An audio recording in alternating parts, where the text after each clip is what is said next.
On va parler là maintenant du travail de renforcement musculaire et aussi de régénération. Ils sont quand même assez liés.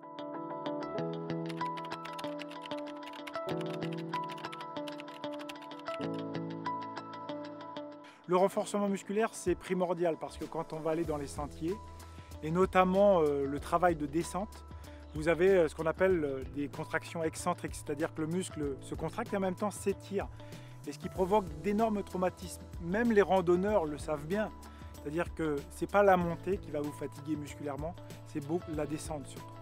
Il y a un travail de renforcement musculaire à faire, pratiquement hebdomadaire et régulier. Mais ce qu'il est important, c'est vraiment de travailler ce qu'on appelle les muscles locomoteurs, c'est-à-dire les muscles des cuisses, les muscles des mollets, et les travailler aussi bien d'un point de vue de la contraction excentrique, c'est-à-dire provoquer un petit peu justement des sauts en contrebas, des sauts en contre-haut, etc., sur des marches, de travail de marche, et en même temps associer un travail de posture.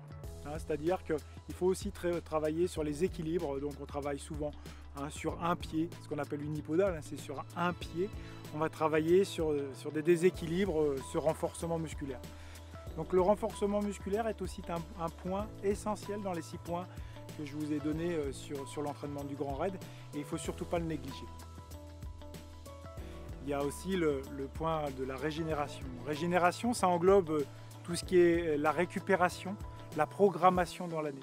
Souvent ici à La Réunion, on peut courir de janvier à décembre, et souvent on a tendance à trop courir, à faire trop de compétitions. Il faut savoir faire des périodes de coupure, parfois justement après le grand raid, il ne faut pas hésiter à couper un mois, avec du repos complet aussi. On oublie, on va faire du vélo, on va aller nager. Non, du repos complet, ça c'est très très important pour que le corps se régénère. Le mot régénération, c'est pas que récupération, c'est aussi même l'aspect mental, psychologique, pour avoir envie après de se réentraîner. Et donc on l'oublie trop souvent, il faut vraiment programmer sa saison de telle façon à ce que vraiment le corps arrive en forme au mois d'octobre et que vous ayez vraiment l'envie.